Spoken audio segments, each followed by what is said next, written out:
Here's how you get started with an FSA loan. I brought in Kaitlyn Niemeyer, who works in this every single day, and she shares some of the steps of the process in order to pursue a loan with the FSA. I hope you guys really enjoyed this conversation. Let's get right into it. Here we go. I actually had a gentleman call me from Iowa. He's like, you need to get someone on there that's an expert on USDA loans. And I was like, and it just happened to work out here. So tell us just a little bit about your background. Obviously, you've been in lending here for a little bit, but just so people can get a little bit more acquainted with your expertise. Yeah, so I've been in lending for about 5 years, and it's been solely focused on ag lending and mostly FSA lending.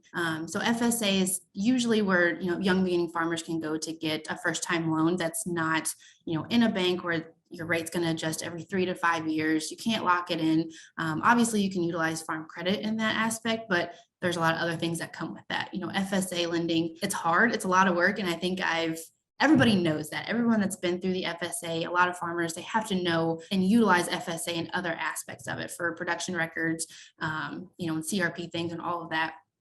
But FSA, young beginning farmers are able to finance their land up to 40 years, fixed for 40 years. At least 50% of their loan can go out 40 years. And that's a game changer. I actually just helped my little brother and my sister-in-law buy their first farm. And if they couldn't have locked anything in for 40 years, it wasn't going to work. They don't farm extensively. They don't have a lot of ground they don't have anything to them. So they were the picture perfect people, that first, second generation farmer that's just trying to get started.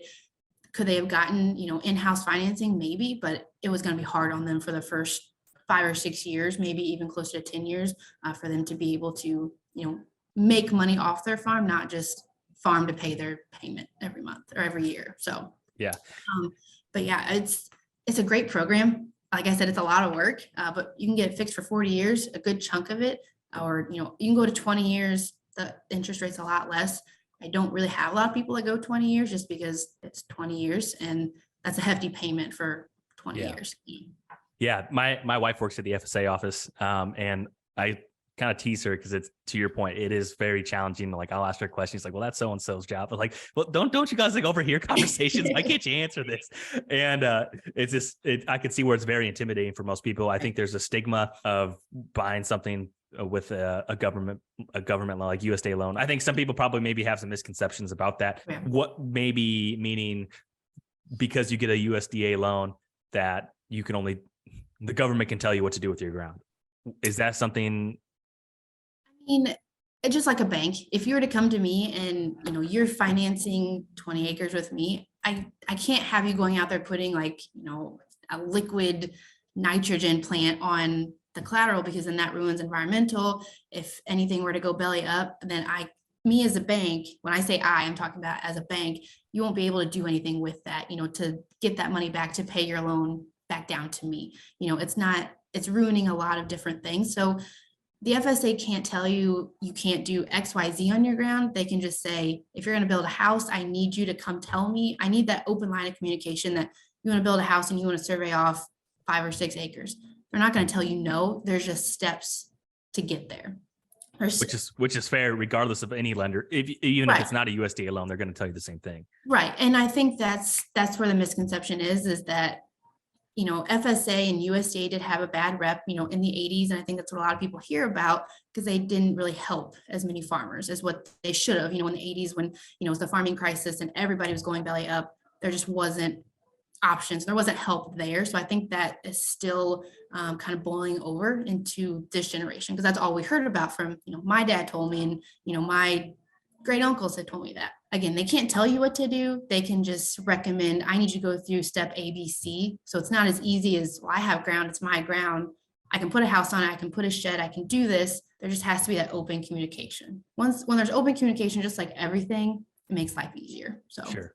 I think those are all fair things. So the long and short of it is, if you plan on, like, for someone that's wanting to buy maybe a mixed use parcel, if you plan on just leaving it as a mixed use parcel, you can do what you want on it. It's kind of what I'm gathering. Yeah, they're not trying to tell you can't plant XYZ on it every year, however you want to take care of your ground. They're not telling you that. But if you're going to move earth, they want to know, they just want to know, because that's their piece of collateral. Just like I would want to know if I finance some, a mixed use parcel, that you're going to build a shop on it, because now you have to get insurance on that. I have to know you have insurance, because I don't want to come out one day or you give me a phone call and say my house or my shed or something is burned down or a tornado came through. Then if it tore anything else up, I have to know that too, because while it is your ground, it's my collateral, mine being the bank or the FSA's collateral.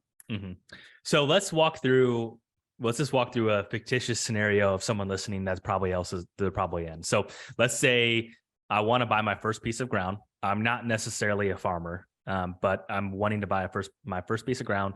I'm attracted to the 40-year fixed rate mortgage. I think that's very unique. And also the lower down payment. So I'm just going to walk through this as a fake customer for a second. So I'm calling you, I'm saying right now I only have a house payment and a car payment. And I make, let's just, for easy numbers, our household income's $100,000 a year. And let's say our total debts with that would be $1,000 a month. So I'm calling you and I'm asking, well, what can I afford? I have $20,000 saved up. There's so many nuances to all of this, obviously, but what's the next question or next step on your end as I come to you? And these are kind of the scenario. My goal is to buy my first piece of ground. I may cash rent it. I may do a little bit of a hobby farm. I may grow produce. I may raise chickens. I don't know. I'm just looking at some different options. Right. So my first thing would be if you had any schedule of income. Obviously, if you're not considered a producer, that's FSA is typically just geared towards farmers, or you're looking in to get into farming and you have that experience. If you grew up on the family farm, like my brother, he doesn't farm on his own. He will now because we have that ground for him, but he's had, extensive, he's worked on the farm for, he's 25, he's worked on it basically his entire life, but has that knowledge and experience and the people behind him to back it. In that sense, FSA is there for production ground. If you're going to be a farmer, row crop farmer, cattle farmer, goat, sheep, whatever you're wanting to do, that's where they kind of come in. They're able to make that work and make that cash flow. If it's just a cash rent, that's kind of different. You have to be listed as the producer on that piece of property in order to qualify for that. So you can't technically cash rent anything out. That can't be your plan. I mean, if you're going to be listed as a producer and you're, so could equipment. What if you did like a custom harvest or something like that? Maybe okay. It's very gray. I don't want to say yes, they can do it. No, they can't. But it has to be you listed as the producer on that property in order for you to qualify for the FSA. They have obviously FSA grants, payments and things like that, which that's a whole other realm of FSA and USDA. But typically FSA will only finance production ground as long as you have filed Schedule F, you have that farming and knowledge and background or experience. That's really the only people that can qualify for FSA. Obviously, I don't want to say hobby farmers. I almost feel like that's an insult because sometimes that's what it takes to get started. Right. Yeah. I mean, it's not a hobby, but it is, but it's not. But you're wanting to get started. FSA, they say they'll really finance up to anything, any amount of acres, but some offices are a little bit different. They don't like to take up, at least this amount, whether dollar or acre wise, but every office is a little different, and it's a government program, but every office is different. And that's why it's hard for me to say, this is what I know because I've worked with Missouri, but Illinois may be Iowa may be a little bit different. And that's what makes it hard to answer a lot of the questions that people give me, or, they've been told different information. They might be right. Be accurate. Yeah. Right. They could be accurate for their county. Yeah. Yeah. Hope you guys enjoyed this. My name is Jake Hofer, and I'm a real estate agent out of the state of Illinois. And it's my goal to help 100 people buy their first farm. Been doing that with the Land Podcast and clips like this every single Thursday and Saturday that are released here on the channel. And to be one of those 100 people, all you have to do is, if you're in the state of Illinois and I can help you, I'd be happy to do so. Number two, if you want to get connected with someone that can help you, reach out and I'll be happy to get you in contact with an agent that I would personally do business with. And the last one is, if you just simply learn something from the content we're putting out, or you get inspired to take action, I want to know, get you out of that spreadsheet. I'm on a mission to help 100 people. Until next time, see ya.